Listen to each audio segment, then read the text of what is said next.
So that's what the mayor is saying, but there are parties that want the mayor gone in Johannesburg. They are planning to bring a motion of no confidence against her. One of those parties is Al-Jama-ah. I'm joined in studio now by the party's Thapelo. Thank you so much for joining us. So we thought that there were plans to bring a motion of no confidence tomorrow or by the end of the week latest, but that's not happening right now. Am I correct? You're correct, Sally. And why is that? Okay, so the motion of no confidence against the executive mayor of the city of Johannesburg was submitted together with the motion of no confidence against Vasco because our view as the minority parties, particularly the proposer who is the AIC and Al-Jama-ah is the seconder of the motion, emanated from us understanding that there is a political overreach. There isn't a separation of power between legislative wing of the councillors and the executive wing of the councillors. So it is upon us, it's our fiduciary duty as councillors to hold the executive into account. So the reason why it wasn't submitted into council, or rather admitted into council, it was, if you remember, when the executive mayor was an MMC responsible for health and social development. So apparently there's a case that has been opened by, I think the applicant was the former executive mayor, Mashaba. The respondent, it was the public protector, and Mashaba and the city of Johannesburg. So that case, it's lying there in court dormant. However, it's one of the issues that we raised in the motion. So based on that, that technicality, the motion was never admitted. So why is it not sitting tomorrow? Because we resubmitted the motion. We are waiting for the speaker to be elected, and the speaker will call a special sitting and a special programming committee for us to run with the motion. So it's not happening tomorrow, but it's definitely still on the agenda. It's definitely happening. All right, so talk to me about, you've spoken about political overreach, but give me some concrete examples of the concerns you have with the mayor, because there's a lot of things flying around. First of all, that she hasn't done her job, but the very serious ones is that she is corrupt herself. Do you believe that? The very same issue that I'm raising, the Field Band Foundation, where there's an amount that amounted to 11 million. All right, give me the context, allegations of that. I'm not aware of this. When she was the MMC responsible for health and social development, so apparently somebody close to the former mayor was the director of that particular organization, and money went there without the approval of council. So this is, it has to be accounted for. It's money that belongs to the taxpayers. It's money that belongs to the ratepayers. And the case is not It's not underway. Active. It's not active. Because it's interesting you say that Mashaba raised himself, concerns. yes, 100%. Because when I spoke to him, he stands full square behind Mpho Phalatse, which suggests if he had some concerns about this money, they've been allayed. Yeah. So why are you still concerned? It's very interesting because the person who collapsed the motion in a programming committee, a committee that admits motions into council or a council agenda, it was a councillor from the Action SA, the caucus leader of Action SA. He brought this, and none of us or none of the councillors that are sitting in that programming committee knew about this particular case. So it was a surprise for everyone. So we wouldn't know why did he apply, why did he fill in an application in the High Court and then leave the case dormant.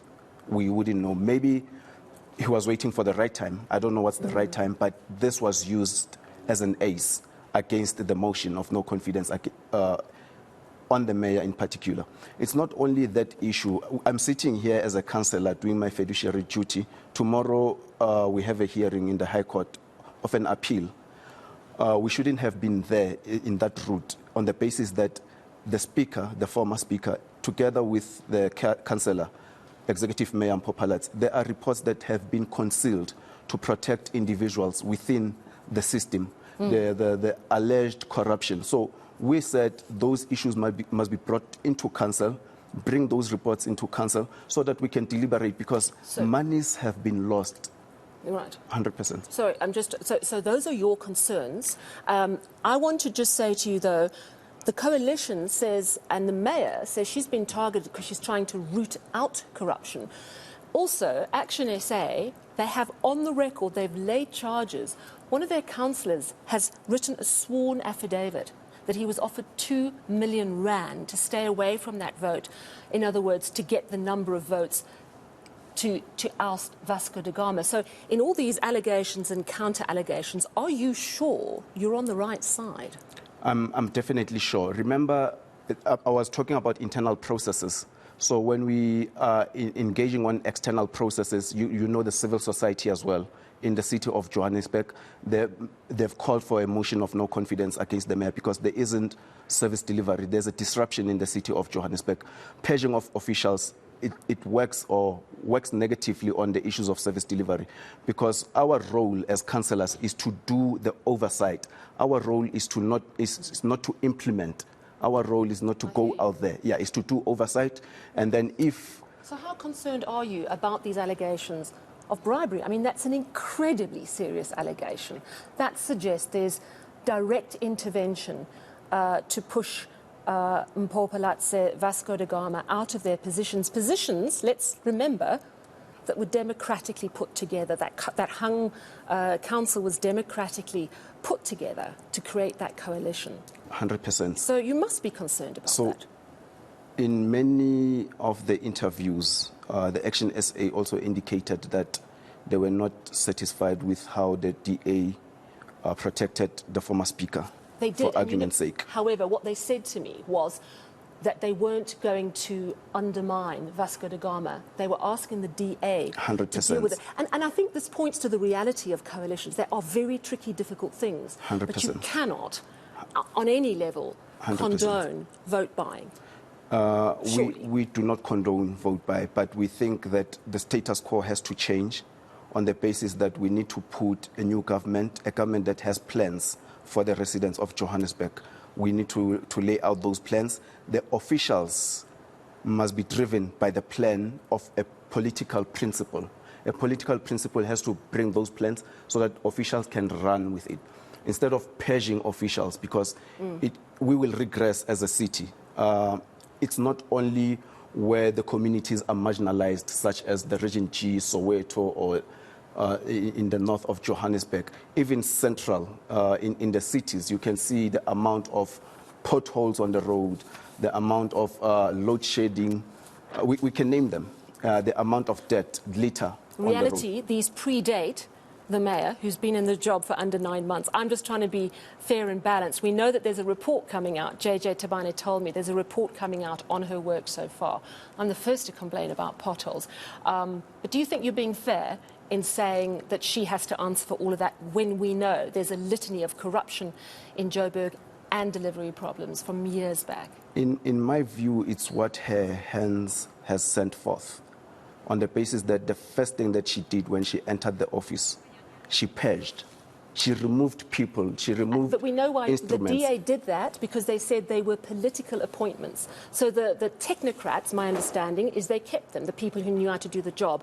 But the people, and this happens in any administration, allied to your opposition. You know, you wouldn't expect the Trump appointees to stay in the White House when Biden moved in, for example. And that was kind of the argument. That's very interesting that you are raising it. The accounting officer, the city manager, acting city manager who was purged, she was brought in by the Democratic Alliance, or she came in, my apologies, he came in during the term of office of the Democratic Alliance and the coalition, who was at the time the coup, which is chief operating officer. And then because there was a vacancy there, and then he was brought as an accounting officer. Right. These are the very same people who are removing him. We, in the government of local unity, when we took power in 2019, if I'm not mistaken, we worked with everyone who was brought by the very same administration. And I can rest assured that in our time, we worked on principle. There wasn't even a cohesion, a document that we signed. We worked on principle and we were stable, and there was never a threat. Even the DA has never threatened to say, you guys are not implementing. All right. Okay, so thank you for coming into studio to chat to us. I mean, there are so many different things at play here, but there is no motion of no confidence this week or tomorrow, but sometime this month? It's coming definitely this month. We are pushing that it comes this month. We can see the tactics that they want to play to derail the appointment of the Speaker. But definitely, it will definitely come, and we are confident that we are going to succeed. All right. Well, thank you for chatting to us. Thank you so much, Celine. Al-Jama-ah Councillor Thapelo Ahmed. Let's